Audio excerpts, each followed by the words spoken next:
Final accounts of proprietary concern का basics हम पढ़ चुके हैं।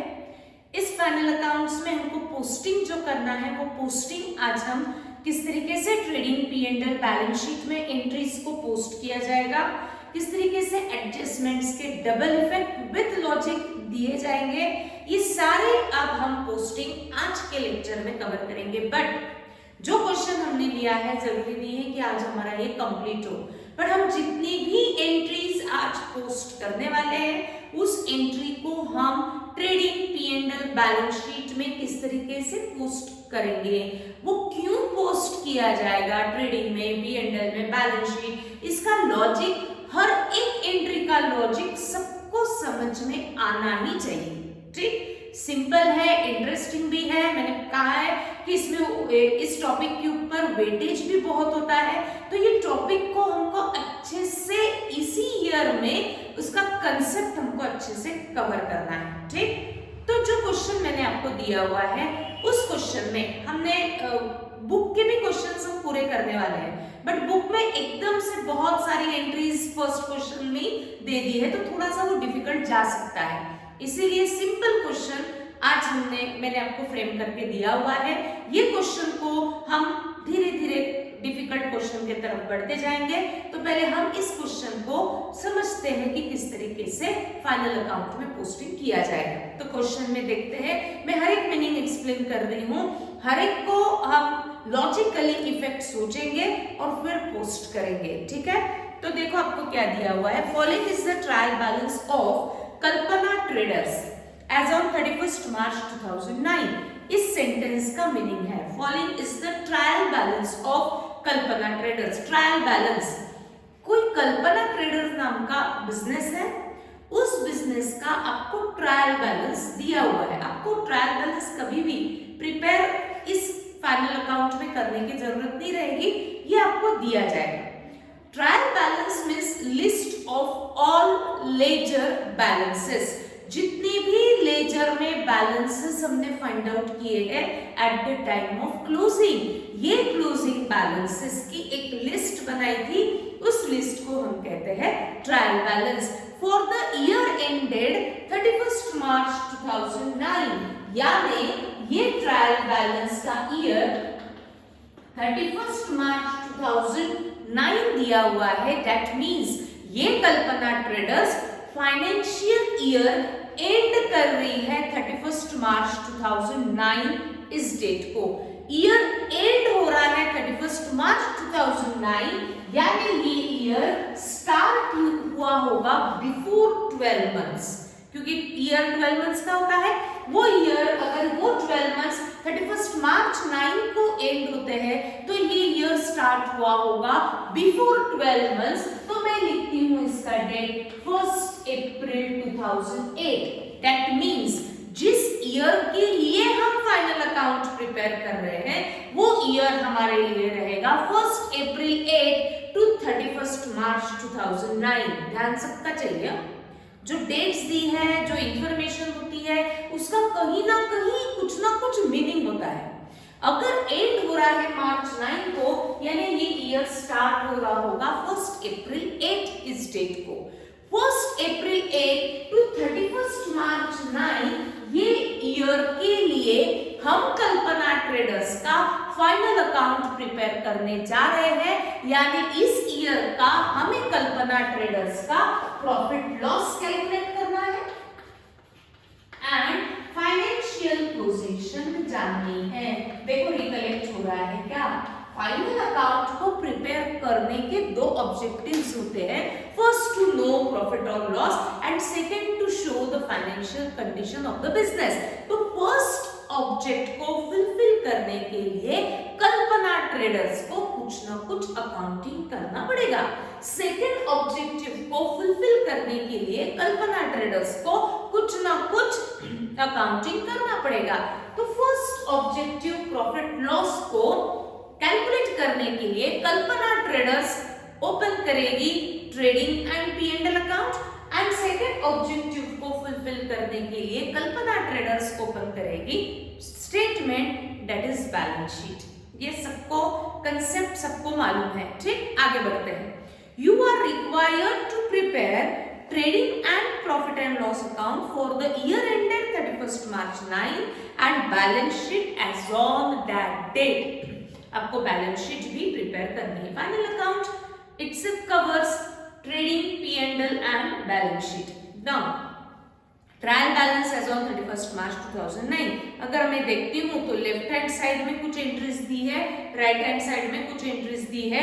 Left hand side indicate debit balances, वो जो लेफ्ट में सारे अकाउंट्स की लिस्ट दी है उन सबको लेजर में डेबिट बैलेंसेस होगा.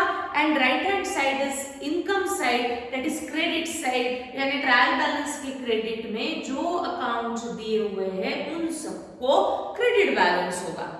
तो ये डेबिट बैलेंसेस को, ये क्रेडिट बैलेंसेस को, इनकी हेल्प लेके मुझे फाइनल अकाउंट में पोस्टिंग करना है. कुछ एंट्रीज ट्रेडिंग में पोस्ट होंगी, कुछ एंट्रीज P&L में पोस्ट होंगी और कुछ एंट्रीज बैलेंस शीट में पोस्ट होंगी.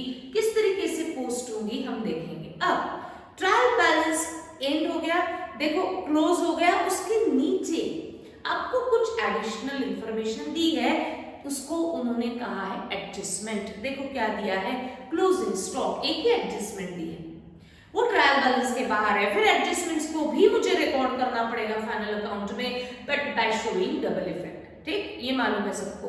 तो अब हमें ये ट्रायल बैलेंस और एडजस्टमेंट्स को कंसिडर करके ये कल्पना ट्रेडर्स के प्रिपेयर करने हैं फाइनल अकाउंट. सभी रेडी है तो हमारे साथ, जैसे मेरे साथ सभी अब कॉपी में अकाउंट्स ओपन करेंगे. सबसे पहला अकाउंट, एक अकाउंट जैसे ट्रेडिंग अकाउंट पूरे एक पेज के लिए रूलिंग करेंगे, P&L अकाउंट पूरा एक पेज रूलिंग करेंगे एंड बैलेंस शीट पूरा एक पेज रूलिंग करेंगे. तो 3 पेज के आपके 3 सेपरेट अकाउंट्स ओपन होने चाहिए. तो फर्स्ट पेज पे सभी लिखेंगे trading account of Kalpana traders for the year ended 31st March 2009. सभी लिखेंगे trading account of Kalpana traders for the year ended 31st March 2009. मैं divide the page in 2 parts, जैसे मैंने किया है. हम अकाउंट को पहले डिवाइड कर लेते हैं 2 पार्ट में, left hand side, right hand side. Left hand side is your debit side and right hand side is your credit side. अब लेफ्ट में हमें करने पड़ेंगे 2 कॉलम्स. जहां आप डिवाइड कर रहे हो अकाउंट को वहां आपके 2 लाइंस होनी चाहिए. ठीक, ये 2 लाइंस इंडिकेट्स कि अकाउंट यहां डिवाइड हो चुका है left and right. Left hand side में आप प्रिपेयर करेंगे 2 कॉलम्स, पर्टिकुलर्स and amount.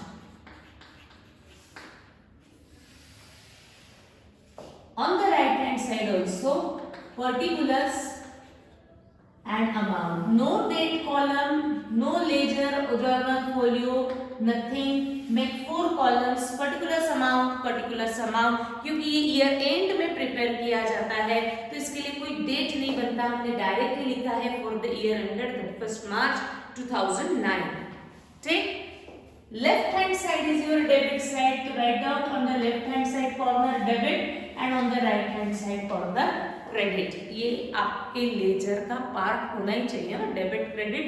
ये लिखना आपको एवरी अकाउंट में ये लिखना ही है. ठीक, now on the next page prepare profit and loss account. तो right down heading profit and loss account of Kalpana Traders for the year ended 31st March 2009. Again divide the page in 2 parts. पूरा page ruling करना है P&L के लिए, trading के लिए भी और बैलेंस शीट के लिए. Make 4 columns.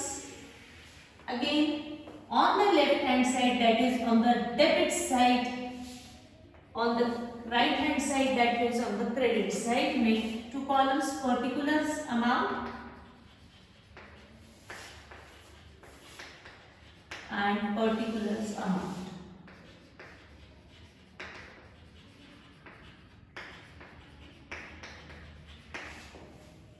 Then on the next page, that is on the third page, prepare balance sheet. Write down heading on that page, balance sheet of Kalpana Traders, but write down as on, not for the year ended. balance sheet 31st March 9 को ही prepare की जाती है year end में। Balance sheet में आप हमेशा लिखेंगे as on, but on the left hand side balance sheet has two sides, but debit credit नहीं होता। Left hand side is your liability side, तो डोंट राइट डेबिट और credit in balance sheet. Balance sheet में कभी भी debit credit नहीं होता। तो left hand side is your liabilities and amount, and on the right hand side write down assets and amount. First सभी अपने copy में मैं 2 मिनट दे रही हूं, यहां तक रूलिंग कंप्लीट करेंगे फास्ट।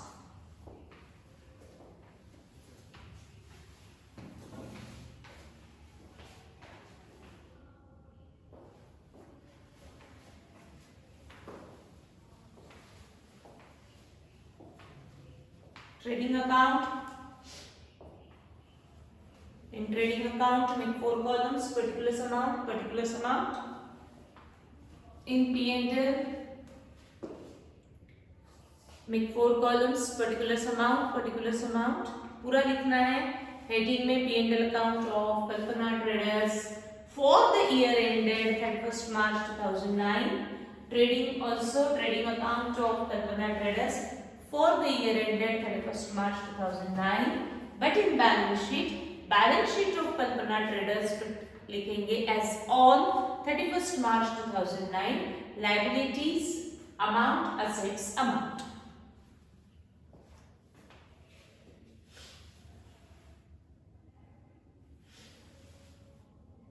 Done?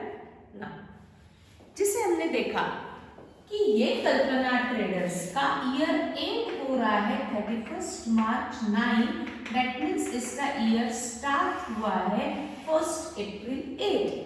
जिस ईयर के लिए हम प्रॉफिट कैलकुलेट करते हैं वो ईयर हमारे लिए होता है फाइनेंशियल ईयर।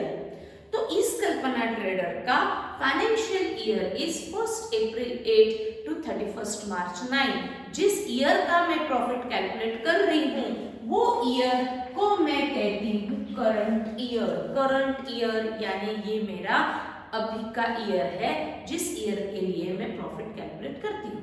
अब जो मैं एक्सप्लेन कर रही हूँ कंसेप्ट ध्यान से सुनना है। जो भी मैं प्रॉफिट लॉस कैलकुलेट कर रही हूँ वो अप्रैल 8 टू मार्च 9 इस ईयर का कैलकुलेट कर रही हूँ। तो जो भी मैं एक्सपेंसेस इनकम को रिकॉर्ड करूंगी वो भी कौन सी ईयर के होने चाहिए, सिर्फ और सिर्फ करंट ईयर के। दैट मींस जिस ईयर के लिए मैं प्रॉफिट कैलकुलेट करती हूँ उस ईयर के एक्सपेंसेस और इनकम को कंपेयर करके उस ईयर का प्रॉफिट लॉस कैलकुलेट किया जाएगा। यानी जब मैं ट्रेडिंग P&L में एक्सपेंसेस इनकम्स को पोस्ट करूंगी वो एक्सपेंसेस एंड इनकम्स कौन से ईयर के होने चाहिए, सिर्फ और सिर्फ करंट ईयर के। इसमें अगर सपोज हो सकता है कोई लास्ट ईयर का एक्सपेंस होगा, कोई नेक्स्ट ईयर का एक्सपेंस होगा, तो वो हमें कंसिडर करना नहीं है। हो सकता है लास्ट ईयर के कुछ एक्सपेंसेस अपने करंट ईयर में पे किए हो, बट हमें प्रॉफिट लॉस कैलकुलेट करने के लिए कौन से ईयर के एक्सपेंसेस और इनकम को कंसिडर करना है, सिर्फ और सिर्फ करंट ईयर का। ये कंसेप्ट बहुत इंपॉर्टेंट है फॉर कैलकुलेटिंग प्रॉफिट लॉस। एक बार वापस मैंने क्या कहा, हमारा ईयर फाइनेंशियल ईयर है, जिस ईयर के लिए हम प्रॉफिट कैलकुलेट करते हैं वो ईयर हमारे लिए होता है फाइनेंशियल ईयर। ई कल्पना ट्रेडर्स का ईयर एंड मार्च 9 को हो रहा है, दैट मींस इसका ईयर स्टार्ट हो रहा है 1 अप्रैल 8। तो ये कल्पना ट्रेडर्स का financial year is 1 April 8 to 31 March 9। इस ईयर का हम कल्पना ट्रेडर्स का प्रॉफिट कैलकुलेट करने वाले हैं। तो जो मैं प्रॉफिट कैलकुलेट करूंगी अप्रैल 8 टू मार्च 9, वो ईयर मेरे लिए रहेगा करंट ईयर। ठीक, करंट ईयर का जब मैं प्रॉफिट कैलकुलेट करती हूँ तो इसमें एक्सपेंसेस इनकम्स भी कौन से ईयर के होने चाहिए, सिर्फ और सिर्फ करंट ईयर के। इसमें अदर देन करंट ईयर अगर कोई एक्सपेंसेस इनकम होते हैं, आपको क्वेश्चन में दिया जाएगा कि कौन सा एक्सपेंस लास्ट ईयर का है, कौन सा एक्सपेंस नेक्स्ट ईयर का है, तो वो हमें प्रॉफिट कैलकुलेट करने के लिए कंसीडर करना नहीं पड़ेगा, क्योंकि मेरा प्रॉफिट अप्रैल 8-9 का है। तो इसमें एक्सपेंसेस इनकम भी कौन से ईयर के होने चाहिए, 8 और 9। ये हमेशा याद रखना है आपको, क्योंकि इससे रिलेटेड और एक टॉपिक है, इसमें भी ये कंसेप्ट बहुत इंपॉर्टेंट रहेगा। अगर मैं अप्रैल 8-9 का प्रॉफिट कैलकुलेट करती हूँ तो मुझे एक्सपेंसेस इनकम भी कौन से ईयर के उठाने हैं, 8 और 9। इसमें अगर कोई लास्ट ईयर नेक्स्ट ईयर का होगा, आपको क्वेश्चन में वैसा मेंशन होगा, वो हमें प्रॉफिट के लिए कंसीडर करना नहीं है। समझ में आया सबको? अब हम स्टार्ट करते हैं पोस्टिंग।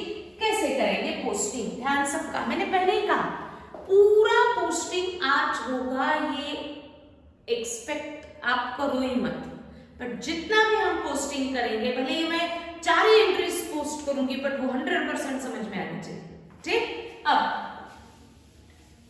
आपको क्वेश्चन में दिया हुआ है ट्रायल बैलेंस, कल का चार्ट देखो, याद है क्या, ट्रायल बैलेंस में 2 साइड्स डेबिट बैलेंस है।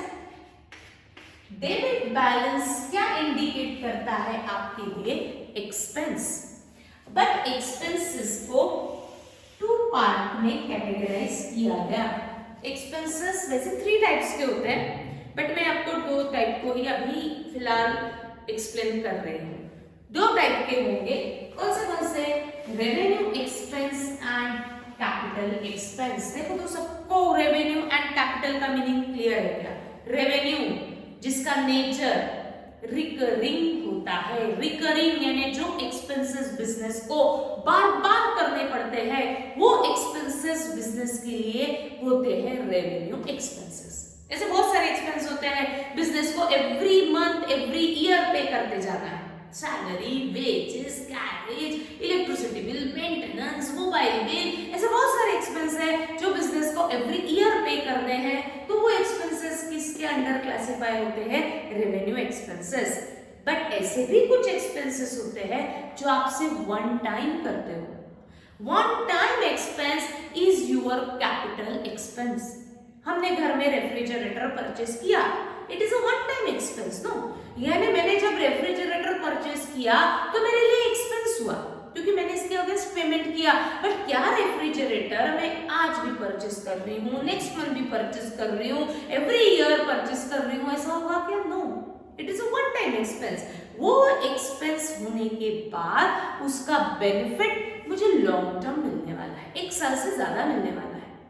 रेफ्रिजरेटर खरीदेंगे तो मिनिमम 5 इयर्स तो चलेगा ही, तो एवरी ईयर उसका बेनिफिट आपको मिलने वाला है। ऐसे एक्सपेंसेस क्लासिफाई होते हैं one time expense, that means capital expense.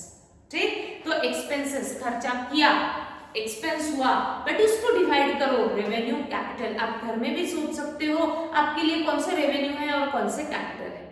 तो जिनका नेचर रिकरिंग है वो रेवेन्यू, और जो वन टाइम है वो कैपिटल। जो रेवेन्यू है वो आपको पोस्ट करने पड़ते हैं ट्रेडिंग अकाउंट और P&L अकाउंट के डेबिट में, क्योंकि उनका बैलेंस भी कौन सा है, डेबिट ही है।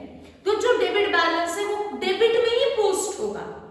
बट जो वन टाइम एक्सपेंस है दैट इज कैपिटल एक्सपेंस, सोचेंगे हम कि जैसे जो एक्सपेंस दिया है ये इसका नेचर रिकरिंग होगा कि इसका नेचर वन टाइम होगा। अगर वो वन टाइम एक्सपेंस है तो वो वन टाइम एक्सपेंस को कैपिटल एक्सपेंस मानते हैं and all capital expenses is your asset.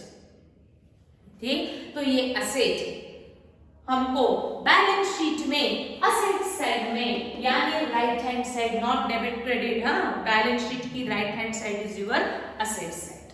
इस तरीके से हम डेबिट बैलेंसेस को पहले पोस्ट करने की कोशिश करेंगे। अभी मैंने पहले डेबिट बैलेंसेस देख लिया, तो मैंने डेबिट बैलेंस का चार्ट लिख लिया। डेबिट बैलेंसेस इंडिकेट एक्सपेंस, सबको मन में बोलना ही है और ये चार्ट आपको लिख के अच्छे से सामने रखना है। डेबिट बैलेंसेस यानी expense, but expenses are of two types, revenue and capital. Revenue expenses अगर है तो उसे पोस्ट करो ट्रेडिंग और P&L के कौन से side, debit side. But if it is a capital expense, that is one time expense, तो पोस्ट करेंगे on the asset side. But कुछ रेवेन्यू एक्सपेंसेस मुझे ट्रेडिंग में पोस्ट करने पड़ते हैं और कुछ रेवेन्यू एक्सपेंसेस मुझे P&L में पोस्ट करने पड़ते हैं। अब वापस मुझे सोचना पड़ेगा कि कौन से ट्रेडिंग में, कौन से P&L में।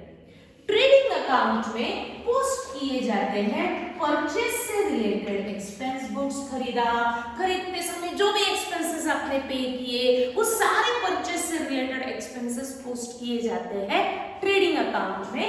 या जो प्रोडक्शन यानी फैक्ट्री से रिलेटेड एक्सपेंसेस होंगे वो पोस्ट किए जाते हैं ट्रेडिंग में। यानी ट्रेडिंग में दो टाइप के एक्सपेंसेस जाएंगे, गुड्स परचेस करते समय का एक्सपेंस और फैक्ट्री का एक्सपेंस या गुड्स मैन्युफैक्चर करते समय का, प्रोडक्शन का एक्सपेंस।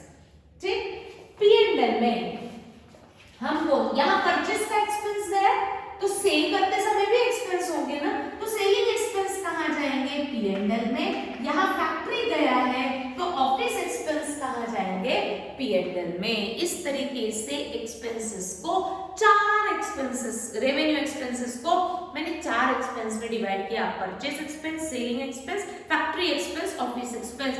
परचेस और फैक्ट्री से रिलेटेड एक्सपेंसेस ट्रेडिंग में। Trading account basically deals with trading activity, that is goods से रिलेटेड जो भी एक्टिविटी रहेगी वो ट्रेडिंग में ही पोस्ट होती है। गुड्स से रिलेटेड ट्रेडिंग अकाउंट बनता है, चाहे परचेस करते समय हो, चाहे गुड्स मैन्युफैक्चर करते समय हो, सारे एक्सपेंसेस कहाँ पोस्ट किए जाएंगे, ट्रेडिंग अकाउंट में। Remaining expenses other than goods, कुछ ऑफिस एक्सपेंसेस होते हैं, सेल करते समय के जो एक्सपेंसेस होते हैं वो कहाँ पोस्ट करेंगे आप, P&L में।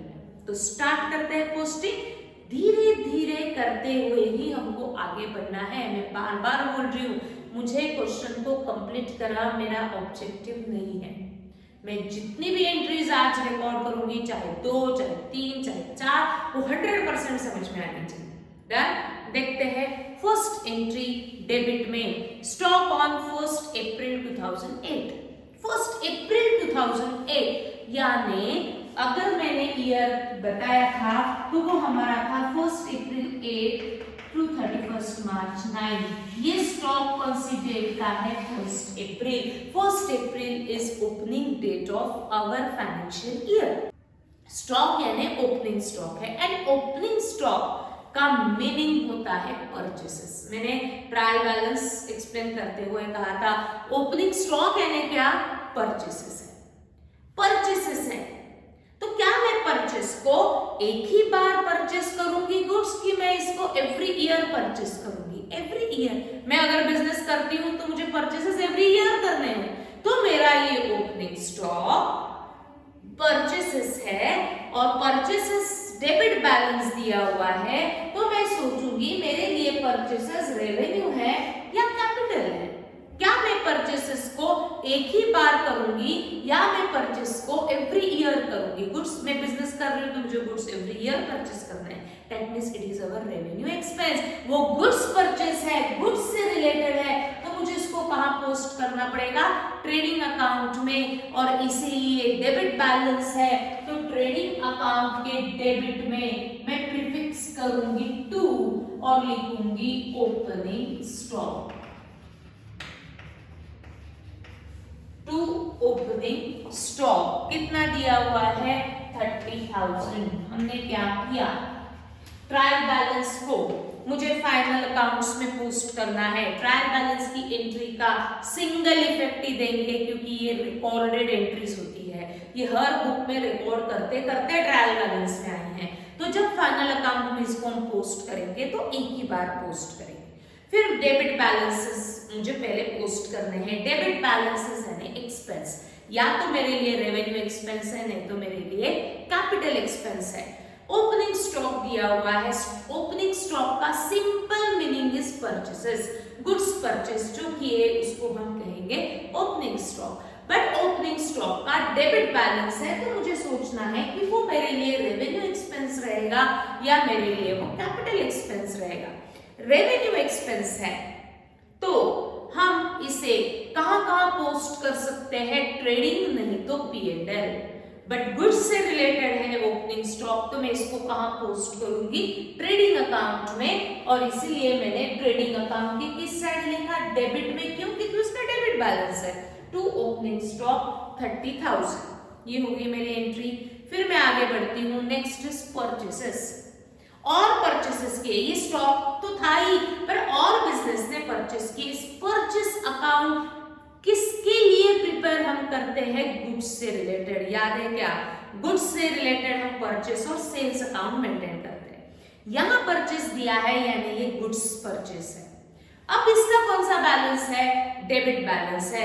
डेबिट बैलेंस है तो मेरे सामने चार्ट है, डेबिट बैलेंस यानी मेरे लिए एक्सपेंस है। फिर मैं सोचूंगी क्या ये मेरे लिए रेवेन्यू एक्सपेंस है या मेरे लिए कैपिटल एक्सपेंस है। गुड्स परचेसेस मुझे बार बार करने पड़ते हैं क्योंकि मैं बिजनेस कर रही हूं तो मुझे बार बार गुड्स खरीदने पड़ेंगे, बेचने पड़ेंगे, खरीदने पड़ेंगे, बेचने पड़ेंगे। तो मेरे लिए परचेसेस बन गया कौन सा एक्सपेंस, रेवेन्यू एक्सपेंस। अब वो रेवेन्यू एक्सपेंस है तो कहां पोस्ट किया जा सकता है, कुछ दिन तो हम ये चार्ट को ही देख के पोस्टिंग करेंगे। ट्रेड रेवेन्यू एक्सपेंस है तो मुझे इसको पोस्ट करना पड़ेगा इधर ट्रेडिंग और P&L। फिर मैं सोचती हूँ कि ट्रेडिंग में पोस्ट करूं कि P&L में, क्या ये गुड्स है, क्या ये इस परचेसेस गुड्स से रिलेटेड होता है, तो मैं इसको कहां पोस्ट करूंगी, ट्रेडिंग अकाउंट के डेबिट साइड में लिखूंगी टू परचेसेस। बट मैं इसको ना अमाउंट आउटर कॉलम में नहीं लिख रही हूँ, आउटर कॉलम में अमाउंट कॉलम में नहीं लिख रही हूँ, मैं इसको इनर कॉलम में यानी पर्टिकुलर्स में ही लिख रही हूँ 85,000। क्यों, थोड़े देर सस्पेंस हम रखते हैं, ठीक। मैंने इसको आउटर यानी अमाउंट कॉलम में नहीं लिखा, मैंने इसको पर्टिकुलर्स में ही लिखा। क्यों, देखेंगे बाद आगे। देन रिटर्न इनवर्ड हम थोड़ी देर के लिए रुक जाते हैं, बाद में पोस्टिंग करेंगे। उसके बाद वेजेस। सबसे पहले कोई भी डिसीजन लेने के पहले ये वेजेस का बैलेंस देखो कौन सा है, डेबिट बैलेंस है कि क्रेडिट बैलेंस है, डेबिट बैलेंस है। फिर सोचो डेबिट बैलेंस हमारे लिए क्या होगा, एक्सपेंस होगा। फिर सोचो एक्सपेंसेस तो दो टाइप के होंगे, रेवेन्यू और कैपिटल। वेजेस यानी क्या, payment given to workers. Worker को जो हम वेजेस देते हैं उसे हम पेमेंट करते हैं, उसे हम वेजेस बोलते हैं। क्या वर्कर को हम एक ही मंथ पेमेंट करेंगे या हमें एवरी मंथ देना पड़ेगा, एवरी मंथ देना पड़ेगा। तो इसलिए इसका नेचर क्या बन गया, रेवेन्यू बन गया, रेवेन्यू। अब सोचो रेवेन्यू है तो इसको फाइनल अकाउंट में हम कहां पोस्ट कर सकते हैं, ट्रेडिंग और P&L, ये दो ही जगह पोस्ट किया जा सकता है। फिर ये ट्रेडिंग में लिखूं या P&L में लिखूं, धीरे धीरे सोचते हुए जाएंगे। वर्कर्स कहाँ होंगे ये मैं सोचती हूँ, वर्कर को दे रहे हैं तो जनरल अजम्पशन, हाँ ये अजम्पशन है कि वर्कर्स होते हैं फैक्ट्री में, ये अजम्पशन है। ऑफिस में भी कुछ वर्कर्स होते हैं, बट हम अजम्पशन क्या लेते हैं कि वर्कर्स कहाँ होंगे, फैक्ट्री में। एंड फैक्ट्री से रिलेटेड एक्सपेंसेस मुझे कहां पोस्ट करने हैं, ट्रेडिंग अकाउंट में। और इसीलिए वेजेस को हम ट्रेडिंग अकाउंट के किस साइड पोस्ट करेंगे, डेबिट में, क्योंकि इसका डेबिट बैलेंस ही है। तो हम क्या करेंगे, परचेस के नीचे एक लाइन ब्लैंक रख देना, फिर लिखना टू वेजेस। क्यों ब्लैंक रखना, ये मैं बोल रही हूं इसलिए आपको ब्लैंक रखना है, ठीक। वेजेस 5,300। Amount column. देखो डिफिकल्ट जा सकता है, मुझे भी मालूम है, ऑनलाइन में इतना हमको अच्छे से नहीं समझता, पर समझने की कोशिश आपको जरूर करनी है, क्योंकि इसके अलावा हमारे पास ऑप्शन ही नहीं। ठीक, तो जब फिजिकल स्टार्ट होगा तब तो हम करेंगे ही सारी एंट्रीज को अच्छे से कवर, बट ऑनलाइन में भी हमारा माइंडसेट हमको चेंज करना है कि हमारे पास ऑप्शन ही नहीं है दूसरा, ये सोचते हुए ही हमको सारे टॉपिक्स को कवर करना है। ठीक, आगे बढ़ते हैं। वेजेस के बाद मुझे पता है नहीं समझा, फिर भी मैं आगे बढ़ती हूँ। नेक्स्ट दिया है सैलरीज। सैलरी जो हम एम्प्लॉइज को देते हैं, वेजेस जो हम वर्कर्स को देते हैं, दोनों में डिफरेंस है। सैलरीज दिया हुआ है, अब मैं देखती हूँ इसको मुझे फाइनल अकाउंट में पोस्ट करना है। फिर मैं कैसे पोस्ट करूंगी? फिर सबसे पहले हम चेक करेंगे सैलरी का बैलेंस क्या दिया हुआ है। सैलरी का अगर मैं बैलेंस देखती हूँ तो वो डेबिट बैलेंस है। डेबिट बैलेंस है तो मेरे पास सामने चार्ट है। डेबिट बैलेंस क्या कहता है? एक्सपेंस। फिर एक्सपेंसेस को मैं सोचूंगी रेवेन्यू और कैपिटल। अब ये मुझे सोचना है, सैलरी, एम्प्लॉय को सैलरी, सभी मेरे साथ सोचेंगे। अगर मैं एम्प्लॉय हूं तो मुझे सैलरी, कॉलेज का एक ही मंथ देगा? ऐसा बोलेगा ये लो सैलरी और उम्र भर काम करो? नहीं, मुझे एवरी मंथ उनको देना पड़ेगा। तो सैलरी नाम का एक्सपेंस का नेचर क्या है कि वो बार बार होने वाला है, यानी उसका नेचर है रिकरिंग। वो रिकरिंग इन नेचर है, यानी मुझे फाइनल अकाउंट में उसको ट्रेडिंग नहीं तो P&L में पोस्ट करना पड़ेगा। फिर मैं ट्रेडिंग में करूं या P&L में करूं, वापस सोचना पड़ेगा। एम्प्लॉइज कहां होंगे? जनरल असम्पशन है, एम्प्लॉई होते हैं ऑफिस के। ऑफिस एक्सपेंस होने के कारण इसको हम कहां पोस्ट करेंगे? P&L अकाउंट में पोस्ट करेंगे। हमारे सामने है P&L अकाउंट, तो हम इसको P&L में पोस्ट करेंगे। डेबिट बैलेंस है तो हम उसको डेबिट में ही पोस्ट करेंगे टू सैलरीज। Amount is 6,600। देखो हमने 1 2 3 4 एंट्रीज पास की है, बराबर। बट ये 4 एंट्रीज को हमने क्यों ट्रेडिंग में, क्यों P&L में पोस्ट किया? इसको छोड़ दो कि हमने इनर कॉलम में क्यों लिखा। इनर कॉलम मैंने अभी तक अमाउंट कॉलम में पोस्ट नहीं किया, मैंने इसको पर्टिकुलर्स में लिखा, ये मेरी रिस्पॉन्सिबिलिटी। बाकी हमने किस तरीके से पोस्टिंग किया? एक बार ओपनिंग स्टॉक। ओपनिंग स्टॉक यानी परचेसेस। सबसे simple meaning of opening stock is purchases. Purchase किए यानी गुड्स परचेस की, यानी इसमें गुड्स है और गुड्स से रिलेटेड एंट्रीज कहां पोस्ट की जाएगी? ट्रेडिंग अकाउंट में। डेबिट बैलेंस है इसलिए डेबिट में लिखा, ऐसा भी डायरेक्ट सोच सकते हो। ठीक, अब ये 4 एंट्रीज को अच्छे से रिकलेक्ट करो। मैं आगे नहीं बढ़ रही हूं, ये 4 एंट्रीज को ही आज हम देखेंगे। पोस्टिंग देखो समझ में आ रहा है क्या? और फिर हम लाइव सेशन में एक बार इसके ऊपर डिस्कशन करेंगे और कल हम इसको पूरा कंप्लीट करेंगे। ठीक, तो ये 4 एंट्रीज आज बेसिक हमने पोस्टिंग स्टार्ट किया है, तो मैं एकदम से सारी एंट्रीज को धीरे धीरे ही कवर करूंगी, तो कल हम आगे बढ़ेंगे। बट ये 4 एंट्रीज को पोस्टिंग समझ में आना चाहिए, ये इंश्योर करो। ठीक, कल बढ़ेंगे आगे। Thank you.